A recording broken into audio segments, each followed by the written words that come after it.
What if we created a space in which we can all come together to learn, to grow, to change through presentations, music, movement, and poetry?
Living camera with the Aga Khan.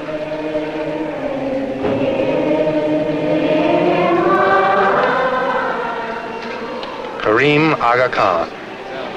The living camera was with him for 6 months in the Swiss Alps, Normandy, Paris, the Riviera, and Africa.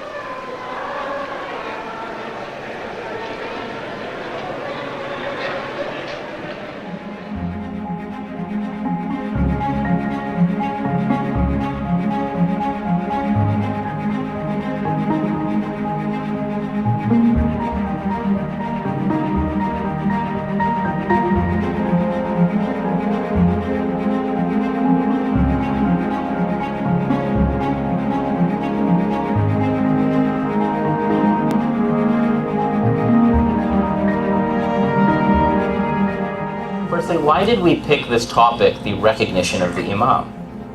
And I'd like to point us to the words of Maulana Hazrat Imam. This is from a speech that the Imam of the time gave in 1992 to the institutional leaders in Canada. And the Imam goes on to say, question number 1, and that of course affects the articulation of Imamat, because you cannot articulate the tariqah without articulating the concept of Imam.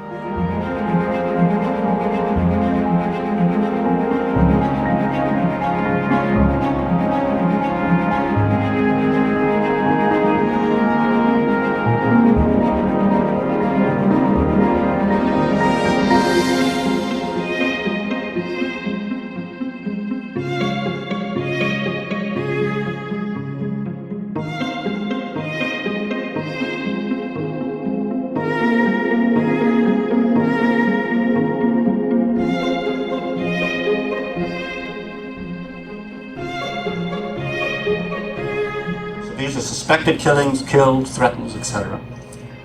That's the next lot.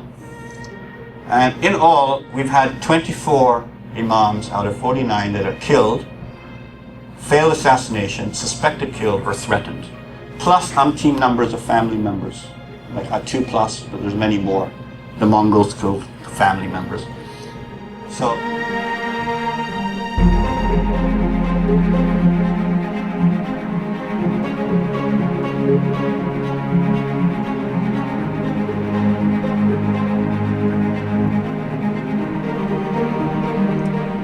and in a message to Ismaili Association India, which is now ITRA, in 1956, he said the young YZ should each try and find new arguments based on the discoveries in all branches of science.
principle of Islam is that faith is logical. Islam would not be what it is if it were not logical. This is an important thing, and I do not wish this logic to be lost in any of our work. The Imam goes on to say that he wants his teachers and students to present the material in a logical form because the very heart of Islam is logical. There is no hocus pocus. There is no nonsense.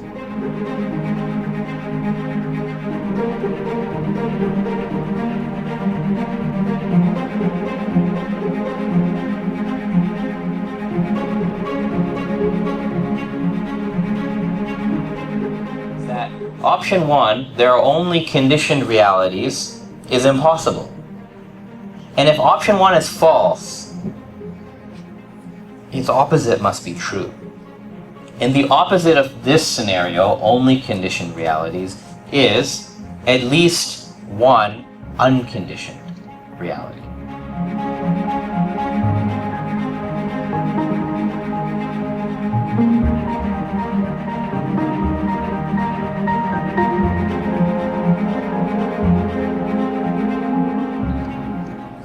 We see from this list that the Prophet is given a whole host of spiritual duties and functions that he plays during his own lifetime. Now, if he dies and there's no successor, what about all the people living after the Prophet Muhammad? How do they get forgiveness of their sins? How do all those people purify themselves?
It's one thing to be able to know the intellectual comprehension and to evaluate ourselves very honestly in life, which is, how am I living my life?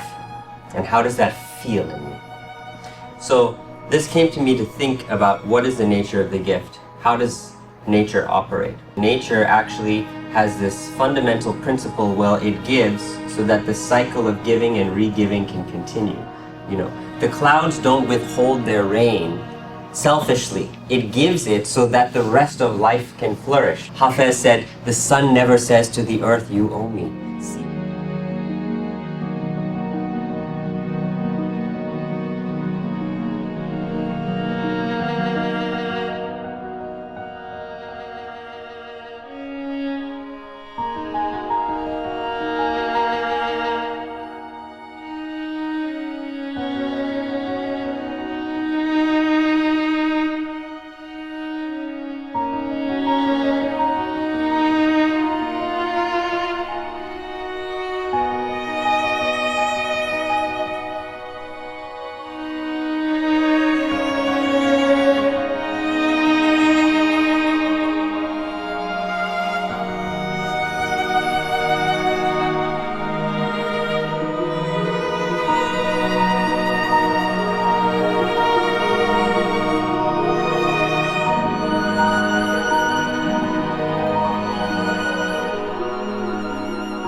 1959. At that time, we didn't talk about civil society, but this is what civil society was at that time. The buzzword wouldn't exist. But he said, there aren't 500 or 600 openings on institutions for all those people to volunteer and do work. In the long run, you can do a lot more if you really set your minds to it outside the institutions, by simply reacting intelligently to changes. Not just intelligently, I would say, from a conservative point of view, an intelligent conservative point of view. So we can use our education to do things. We're an intellectual tradition because we produce intellectual works, not because we just copy what was given to us 1,000 years ago. You know, they didn't copy anything. We're translating what they did 1,000 years ago. What we are doing today that'll get translated in 1,000 years from now. That's what makes us an intellectual tradition, is the labor, not the fruits of the labor, the late fruits of the labor.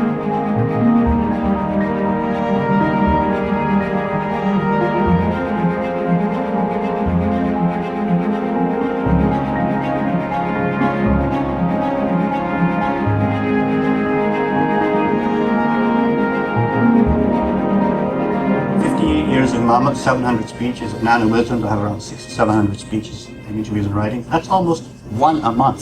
Firmans are only given to us every 4, 5, 6 years. And then within a country, they're often very similar. It's not much new knowledge. You listen to one, you've pretty much got the gist of the others, and maybe some new interesting points, but nuances. But this is always new. There's very little repetition in the speeches and interviews.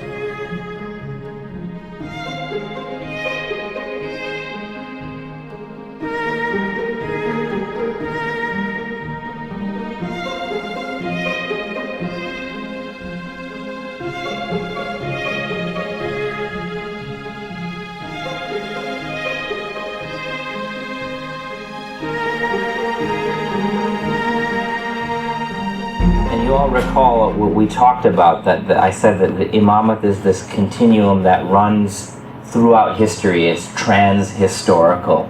The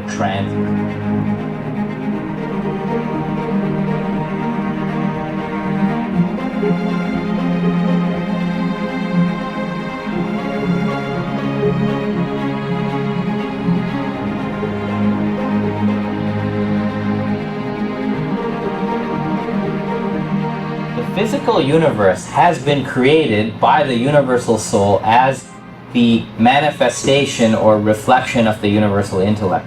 And to summarize what I talked about today, I have this little diagram. At the top, we have the universal intellect, the Akbarikul, the Nur of Imamah, the eternal Imam. And that eternal Imam is manifested in the cosmos. And then, at the other side, there's the human intellect, which is the inner Imam. And at the center of it, the central manifestation, the central mirror of the universal intellect of the eternal Imam is the historical Imam, the Imam of the time.